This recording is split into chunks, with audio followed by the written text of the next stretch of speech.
Esos son los genitales internos, ovarios, útero con sus trompas, su cérvix y la vagina. Y los genitales expuestos son el monte de Venus, los labios mayores y menores, el clítoris, el orificio vaginal y el meato uretral, que serían nuestros genitales externos. Vamos a hablar de las características más sobresalientes de cada una de ellas. Recuerden ustedes que hablando de las funciones del aparato reproductor femenino, se dice que, pues, en primer lugar, las funciones del aparato reproductor femenino son principalmente la de la gestación, es decir, eh, permitir que se lleve a cabo el proceso de embarazo. Ese proceso con todo el contexto que lleva la respuesta sexual humana, pero la función del aparato reproductor femenino, pues, es precisamente reproducirnos. La anatomía es muy importante, ya que, como ustedes van a ver, la anatomía nos va a permitir poder tener un acceso más dirigido hacia las diferentes áreas del aparato reproductor femenino. De hecho, desde colocar una sonda, saber dónde está el meato uretral, saber dónde están los labios menores, los labios mayores, de los genitales externos. Y de los genitales internos es muy importante reconocer la anatomía de cada uno de ellos, hablando de su irrigación, las diferentes capas que componen a cada uno de los órganos de los genitales internos eh, y el epitelio, así como su inervación. Entonces vamos a hablar de esas características de cada uno de ellos: irrigación, inervación,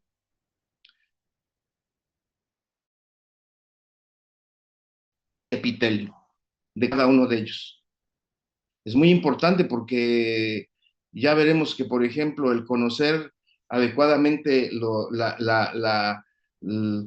la irrigación de algún órgano genital interno me va a permitir parar una hemorragia oportunamente, para evitar que la paciente pudiera llegar a morir. Entonces nos vamos a ir primeramente con los ovarios. Los ovarios, como ustedes saben, son dos. Clásicamente se dicen que los ovarios tienen el tamaño de una nuez.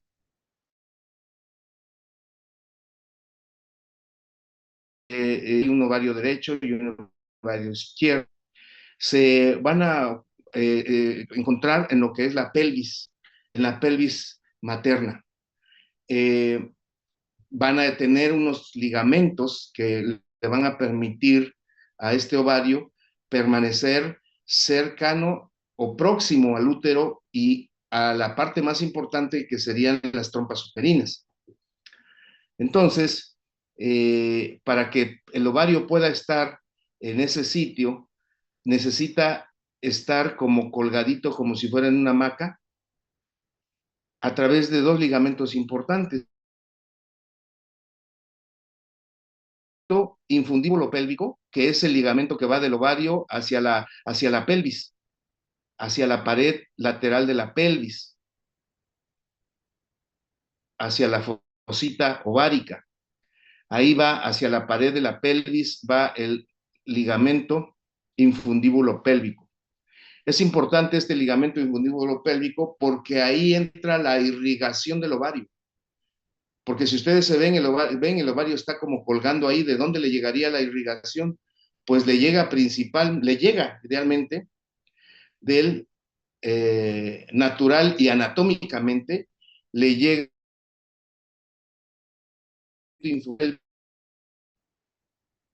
llega a la arteria ovárica. Llega a la arteria ovárica y hay otro ligamento que permite que el ovario se mantenga, y es el ligamento útero-ovárico.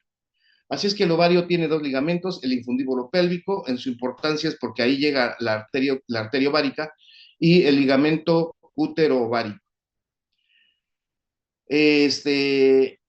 podemos decir que el ligamento, perdón, que los ovarios tienen además un si tenemos una médula y una corteza. En realidad, la parte funcional del ovario es la corteza.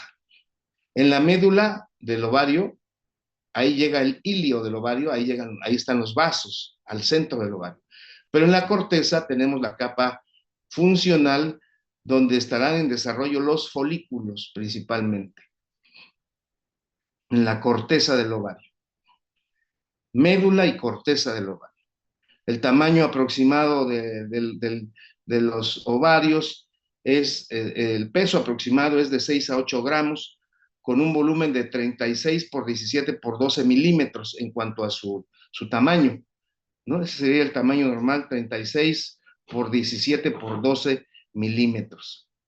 Es de color blanco, generalmente son de color blanco, rojizo, tendiente a ser gris, de una consistencia firme y resistente. Una vez que, si nosotros observamos un ovario de una paciente que está en etapa reproductiva, vamos a observar que el ovario no tiene una superficie lisa, sino presenta una serie como de cicatrices donde se han presentado las ovulaciones. ¿Cuál sería la irrigación del ovario entonces? La arteria ovárica. La arteria ovárica. ¿Ok? Recuerden ustedes que la arteria ovárica es muy importante porque viene directamente de la aorta. ¿Ok? La arteria ovárica nace directamente de la aorta, por lo tanto lleva un flujo importante de sangre. El epitelio cúbico es un epitelio cúbico. Podríamos aquí hablar del origen del ovario y encontraremos que el ovario tiene su origen en el mesodermo, tiene un origen mesodérmico.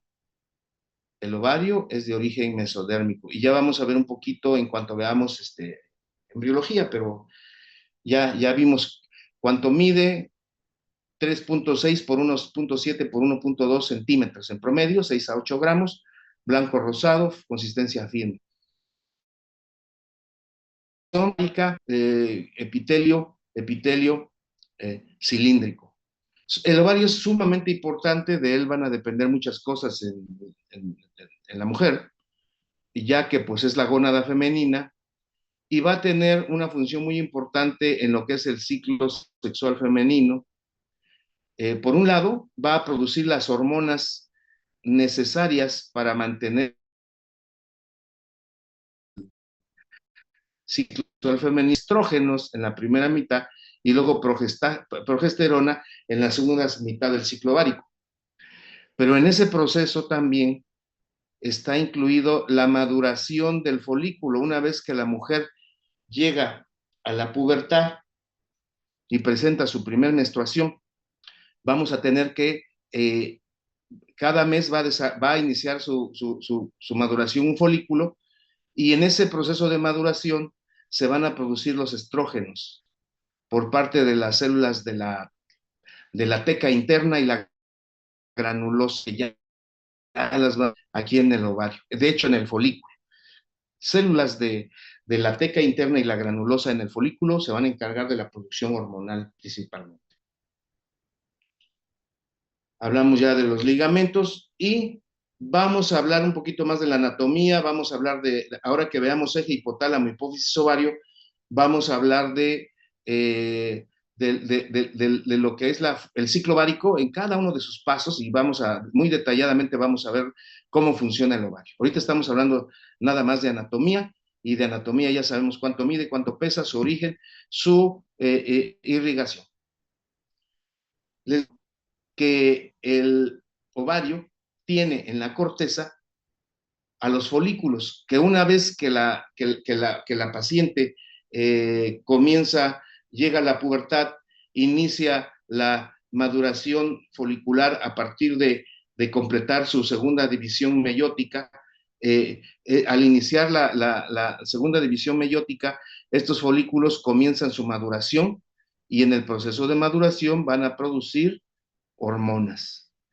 Los folículos se clasifican de acuerdo a su desarrollo. Tenemos folículos primordiales, o llamadamente también las células primordiales, pero los folículos primordiales van a transformarse en folículos primarios. Luego, estos folículos primarios, una vez que completan la segunda división meiótica, la primera división meiótica, entran ya a la segunda división meiótica y tenemos el folículo secundario.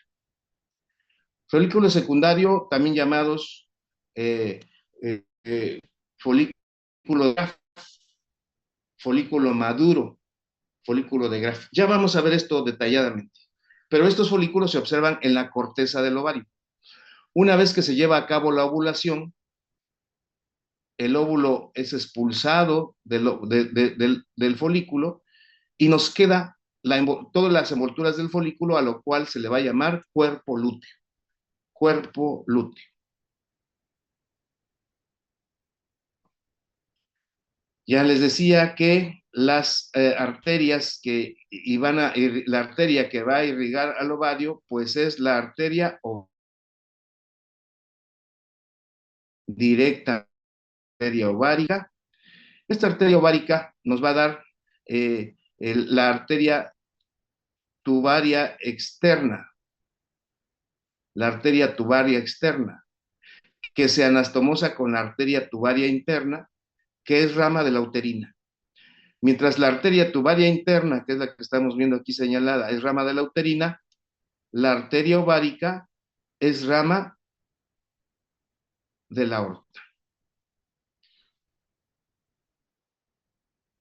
Y los ganglios van a ser los ganglios mesentéricos para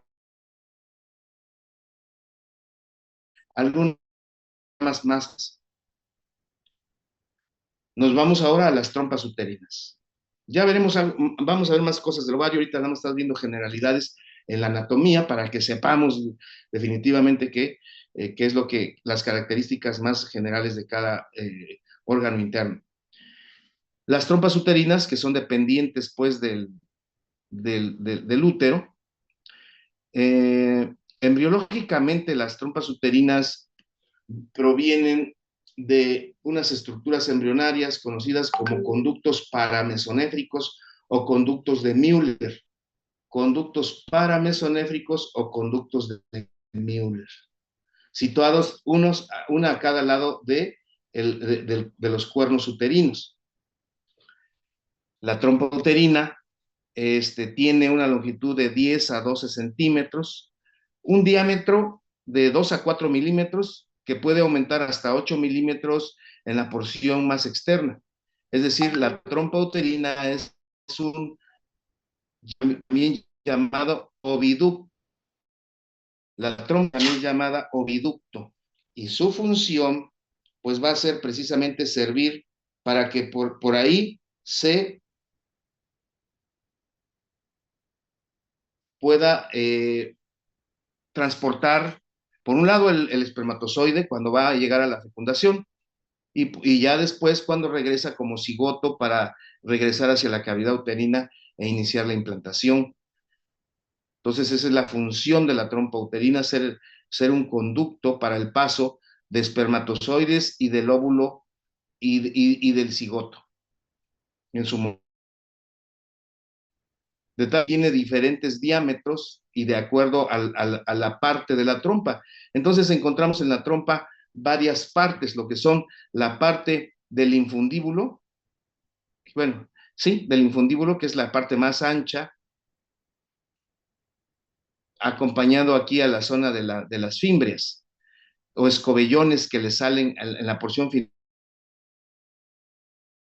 en su externo. Poco antes de la región de las fimbrias tenemos la porción ampular, la región de la ampolla o ámpula de la trompa uterina. Luego viene el istmo, una parte que tenemos donde está reducida la luz de la trompa, y luego una porción de la trompa que entra dentro de lo que es la musculatura del útero. Esa parte de la trompa es la porción intersticial. Así es que tenemos al útero, a la trompa uterina, una parte que es intersticial, ísmica, fímbrica, las diferentes porciones de la trompa. Entre la ampular y la fímbrica se dice que está la infundibular, que tiene que ver con la relación que tiene con la cercanía a veces con el ligamento infundíbulo pélvico, pero en realidad la trompa pues está moviendo ahí continuamente, tiene movilidad. Directamente la trompa no está ligada, no está fija a algún ligamento, tiene movilidad, de tal manera que ella se va a posar sobre el ovario para capturar el óvulo. La trompa es un muscular que une al útero y que va del útero hacia la porción externa muy cercana a la pelvis y que en su momento durante la ovulación con la región fímbrica se acerca al ovario. La trompa uterina tiene un epitelio ciliar, tiene un epitelio cilíndrico ciliar, tiene vellosidades aquí, cilios, que le permiten un movimiento a la trompa uterina. Tiene una capa, está formado por músculo liso, con diferentes diámetros de acuerdo a la parte que estemos observando de la trompa. Y su origen embriológico es los conductos paramesonéfricos. Ahora, ¿cuál es la irrigación de la trompa? Ovaria, que es rama de la ovárica, y la tubaria interna, que es rama de la uterina. ¿Okay? Hablando de las capas de la trompa uterina, tenemos una capa que es la capa más externa de la trompa, es la serosa. Luego le sigue la muscular,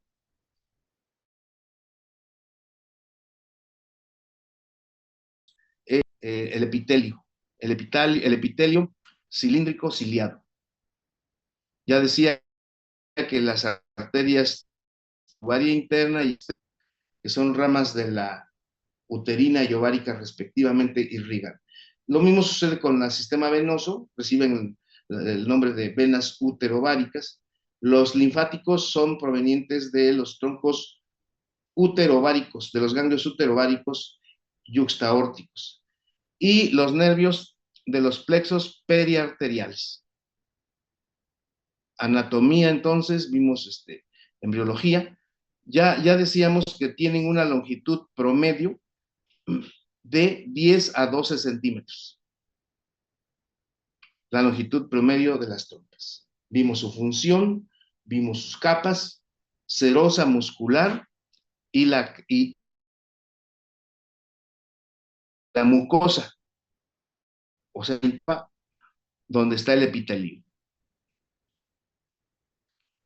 Y ahora nos vamos al útero. Por ahí, por favor, si también me pueden avisar si ya nos estamos pasando del tiempo, me avisan. La trompa es muy importante, miren. Vamos a regresar un poquito. La trompa tiene, a partir de esos movimientos de los cilios, también tiene un movimiento peristáltico. La trompa se mueve. Eso favorece también el transporte. El cigoto favorece, también ayuda en el transporte de los espermatozoides, aunque los espermatozoides tienen motilidad, las trompas también pueden ayudar con su peristaltismo. Y ahora nos vamos a hablar del útero. El útero, pues es así como el órgano central del cual vamos a estar hablando todo el año, tanto en ginecología como en obstetricia. Así es que nuestro útero, nunca nos va a hacer falta un útero, como a mí, por ejemplo, ahorita aquí está mi mochila, y a mí no me hace falta, nunca me hace falta un útero, bueno, no debería hacerme falta un útero, pero siempre lo traigo conmigo, ¿eh? No conmigo en mi cuerpo, sino aquí está mi útero de tela que siempre traigo para utilizarlo como modelo. Este es mi útero. Este útero va a ser nuestro órgano de importancia. Para su estudio tiene el útero algunas partes que conviene conocer. Lo que es el cuerpo del útero, el fondo del útero, cuerpo del útero, el cervix, aquí está el cuello uterino. También recuerden que el útero en otros contextos es llamado matriz, pues como madre, ¿no? Que de ahí venimos todos, ahí nos estamos todos hasta el momento todavía, aún con los ejemplos de fertilizaciones in vitro, todavía tenemos que pasar ahí 9 meses ahí en esta cavidad uterina antes de nacer, todos los seres humanos. Por eso es nuestra matrix. Tiene un cuerpo, un fondo uterino y un cuello. Pero entre el cuerpo y el cuello hay un angostamiento, y si lo vemos en forma diversa, así que comienza a ensancharse. Ven ustedes como que hay se vuelve más angosto el útero. Esta porción en la que el útero se vuelve más angosto entre el cuerpo y el útero se llama istmo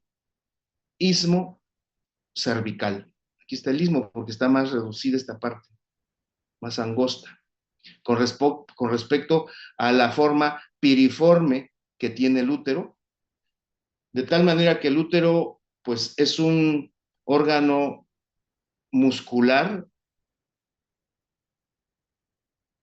es un saco de músculo liso con una cavidad uterina que es una cavidad virtual. Es decir, normalmente el útero tiene una pared anterior y una pared posterior. Entonces, normalmente están juntas la pared anterior con la posterior. No es que siempre se mantenga la cavidad. Por eso se habla de una cavidad virtual. Porque el útero anterior y una pared posterior. Y tiene, si lo vemos del lado, el útero tiene un borde del lado derecho, un borde del lado izquierdo. Entonces tiene una forma sacular, aplanada en sentido anteroposterior. No es globular, normalmente el útero no es como un globito, sino es más bien de forma aplanada. Cuando hay embarazo, adquiere ahora sí una forma globular. Mientras no haya embarazo, el útero está aplanado en sentido anteroposterior. Ya vamos a hablar después del canal endocervical, más estrechamente, cuando veamos algo más, pero dentro de la cavidad uterina se comunica con la vagina a partir del canal endocervical. El canal endocervical es un canal que está en el cervix. Al interior del cervix hay un canal endocervical. Este canal endocervical está delimitado por un orificio interno que se llama orificio cervical interno, OCI, y un orificio cervical externo, OCE, OCE, orificio cervical externo. Todo aquí, este trayecto, entonces, es el canal endocervical. En este canal endocervical existen las glándulas endocervicales, productoras ahí en ese sitio se va a encontrar un tapón mucoso, el canal endocervical, un tapón mucoso, que separa la cavidad uterina de la vagina. Entonces, tenemos que el canal endocervical se encuentra en el cervix, delimitada por el OCE orificio cervical externo, hacia el interior, y el OCI, orificio cervical interno, y el OCE, que es el orificio cervical externo. En cervical va a haber una serie de criptas llamadas criptas endocervicales. En esas criptas endocervicales se va a producir pues un moco que va a formar parte del tapón cervical, un tapón mucoso. Estas glándulas, aquí vamos a encontrar unas glándulas endocervicales que estas glándulas endocervicales se tapan en su orificio excretor, nos van a dar unos quistes llamados quistes de Nabot, con B-O-T-H, Nabot, que son así como unos barritos que aparecen en el cuello, en el cervix. El tamaño del útero puede variar de acuerdo a la edad reproductiva. Si ya la paciente tuvo ya hijos, el útero de aquellas mujeres que no han tenido hijos. Entonces, por ejemplo, podemos decir que en la lunípara el útero mide de 6 a 7 centímetros por 4. De 6 a 7 centímetros de longitud por 4 de ancho. Y en la multípara de 7 a 8 por 4 también de ancho. El peso, 40 a 50 gramos, pues, de 60 a 70 gramos respectivamente. Es de una consistencia dura. Ya vimos que el útero tiene un fondo, un cuerpo, un cervix, un istmo. Cabe reconocer que en el cuerno uterino, aquí a los lados del útero, en cada uno de los cuernos tenemos los marcapasos uterinos. Son muy importantes porque esos marcapasos uterinos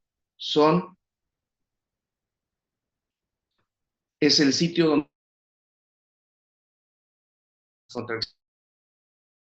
en los marcapasos uterinos localizados, cada uno, son dos localizados cada uno en los cuernos del útero. Ya vamos a hablar del triple gradiente descendente, que es la forma como se propaga esa contracción. Este útero, ya hablamos de sus dimensiones, su peso también ya, tiene, perdón, tiene 3 capas, de afuera hacia adentro, sería la serosa, que es el peritoneo, esta capita peritoneo visceral, esa es la serosa del útero. Luego una capa intermedia que es la muscular, o también llamada miometrio. La capa muscular del útero, también llamada miometrio. Luego el útero tiene una capa interna que es la mucosa, es decir, ahí es donde está el epitelio, y esa capa mucosa que está dentro de la cavidad uterina del útero se llama endometrio.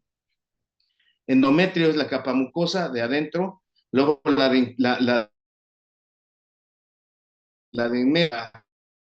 el músculo, que es el miometrio, y la capa más externa, pues es la serosa o el peritoneo visceral que cubre al útero. El útero tiene también un origen embriológico igual que las trompas uterinas. El útero se origina de la fusión de los ligamentos paramesonéfricos o de Müller. Ligamentos paramesonéfricos o de Müller. Tiene 3 capas, de afuera hacia adentro, serosa o peritoneo, luego mucosa,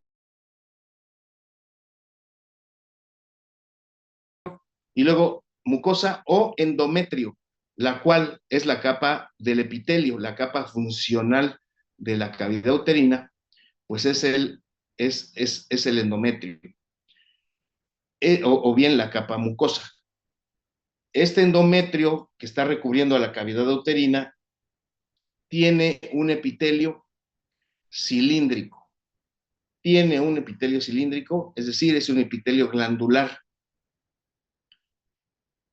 Este endometrio, pues es lo que cada mes se va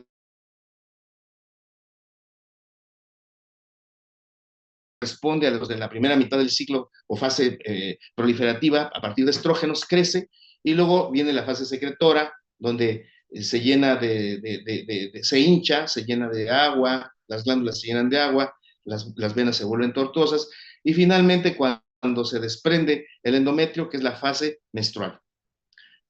El endometrio en sí, el endometrio, que es la capa mucosa del útero, tiene también tres capas. Fíjense, el endometrio, la capa mucosa del útero, también tiene tres capas. A saber, son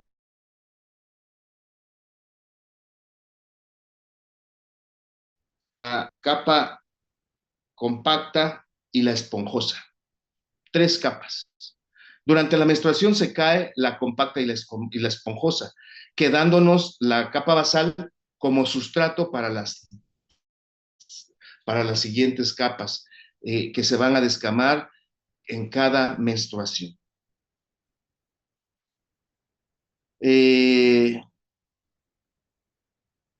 la, el útero tiene el endometrio, pues ya les decía,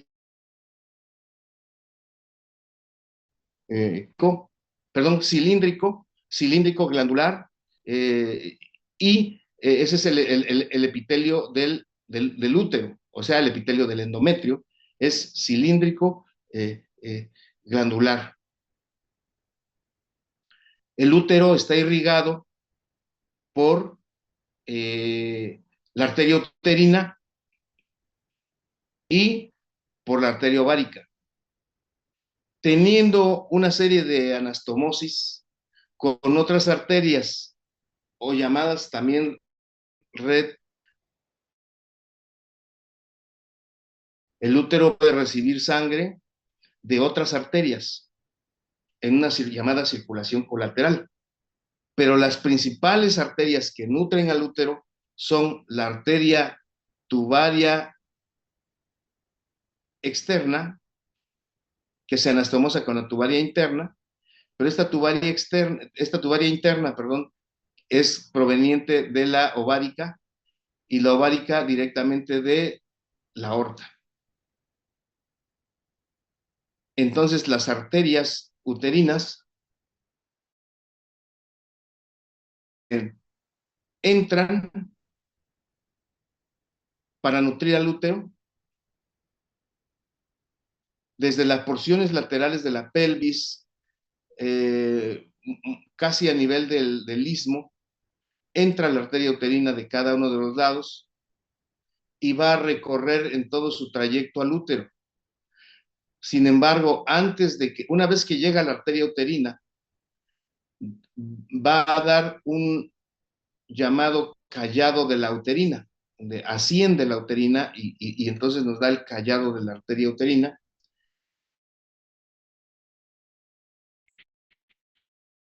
Ahí es donde la rama, que es la rama cérvico-vaginal, una primera rama llamada también cérvico-vaginal.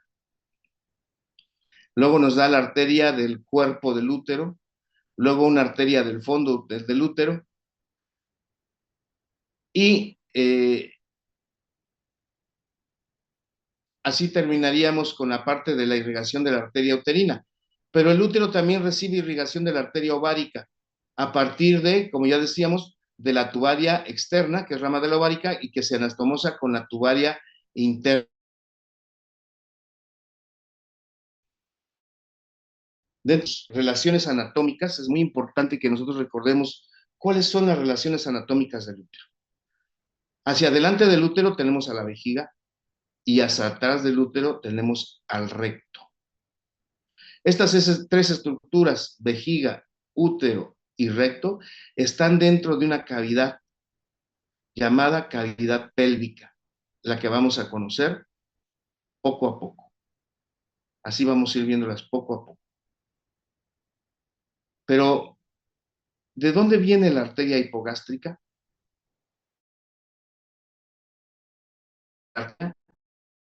Pues la arteria uterina proviene de la arteria ilíaca interna. La arteria uterina proviene de la arteria ilíaca interna, llamada también hipogástrica. Una vez que viene la sangre por la aorta y se divide en una arteria ilíaca interna e ilíaca externa, la arteria ilíaca interna es llamada también hipogástrica. De ahí nace